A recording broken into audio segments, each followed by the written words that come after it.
second is the importance of risk management, considering multiple risks. First and foremost, the risk to national security, but including also the risk to public trust, risk to privacy, risk to economic values, and risk to democratic self-governance.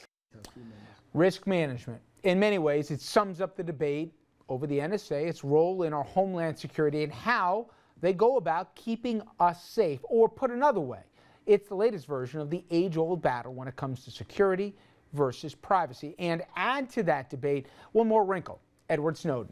His theft of NSA files both identified a glaring security risk in the system, but it also sparked the debate over just how much room the NSA ought to have in its work, how much access to our personal information it should possess, and how much discretion they should have in figuring out where the line is and isn't.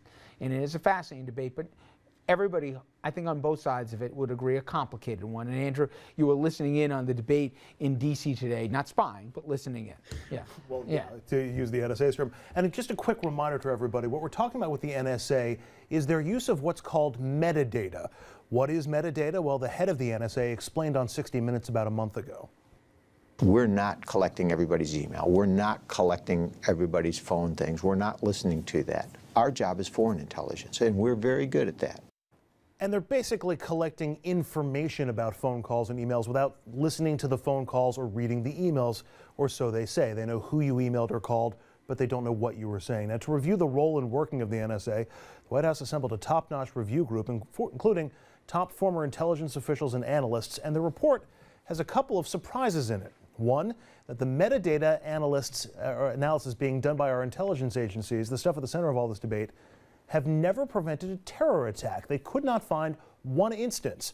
But that's not to say the review group wants to stop the collection of metadata. Rather, they found that agencies have a legitimate need to analyze that data, and that their need can override a person's right to privacy. The review board basically calling for caution when it comes to metadata, and here's why. There is quite a bit of content in metadata.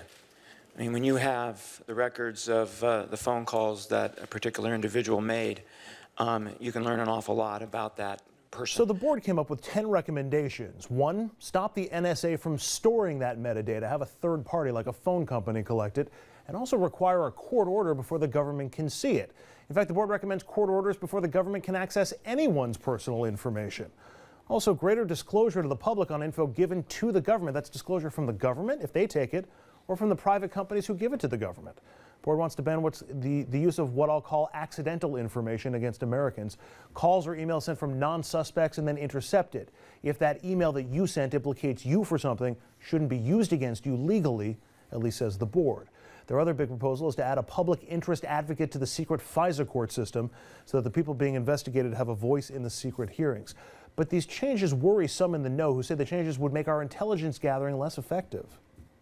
Some of the recommendations in the report appear to make it more difficult to investigate a terrorist than a common criminal. Some appear to extend the rights of Americans to foreigners without good reason. And some appear to rebuild the wall between our law enforcement and national security communities that exist before September 11th, 2001. Remind everybody, when you were in Congress, your role as it relates to the very conversation we're having tonight. So for 8 years, I chaired the National Security Subcommittee that oversaw national security and foreign affairs of the Government Oversight Committee. And we had 20 hearings about terrorism before September 11th. There was nothing surprising that happened on September 11th. Had we used metadata there, we would have, in fact, prevented September 11th. That part is true. Now, just so I'm clear, when you say if we had used metadata, wasn't the problem stovepiping, that agencies had information, they just didn't share it? There were, if we had done this part better, we would have caught it. If we'd done this part, so there were breakdowns all along the way. But basically what this is it's using supercomputers to gather data that then says, you know what, your telephone line, something suspicious may be happening there. Then we have to go and get a wiretap to listen. So we don't know what was said, basically, in any of the metadata, other than that you might be a suspicious character, that we then have to get a wiretap. But the process is on steroids at this point. We're doing it far more, and we have the capacity to do it far more now than we ever did before 9/11, or that we ever did Yeah. even a few years ago. Yeah, there would be, some potential that, the information on that phone really didn't deserve the wiretap, but we'd have to go to court beforehand. And so we're not recording the conversations. No. And the other part I want to But make. you did hear the CIA director, Morell, say it's true. They're not listening to the conversation that, let's say, you and Dominic would have had, but they are piecing together basically a kind of a biography of you, what sites you're going to, who you're talking to, where you're making your phone calls from. They're making a narrative of you, and they never got a warrant to do it. Well, but you don't have to get a warrant to do that and if you're going after common criminals. See, the problem that with national security versus a common crime is the crime is committed and then we do all these things to convict someone. We can't allow the crime, in a sense, in national security happen. We can't allow radioactive material in Times Square to blow up and then say, let's catch these guys. I read the whole report from these 5 gentlemen. They actually had 46 points. They culled down, as Andrew said, to 10 biggies. The one thing I took away from it was, and these were appointed by the president, but they were critical of some of the overstepping of it, but they thought it was a critical program. They really made it clear that they didn't think the burden of going to the FISA court was really burdensome.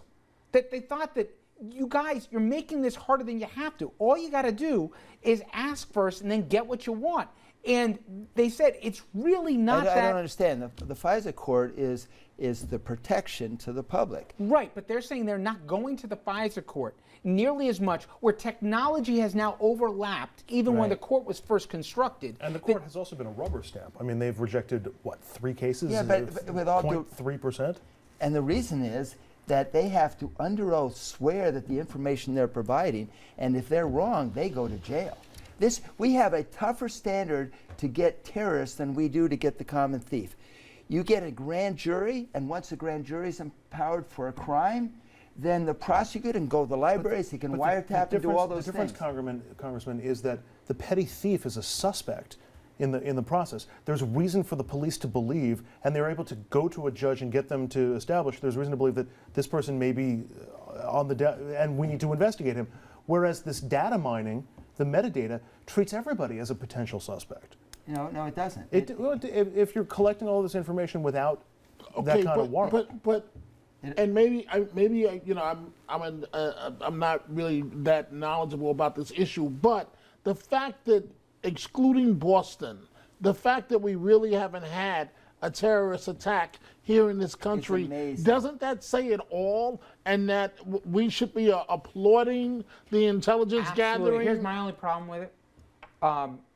They first said they stopped, 40 some odd attacks. Then they reduced the number to 20. Then it was, I think, 8.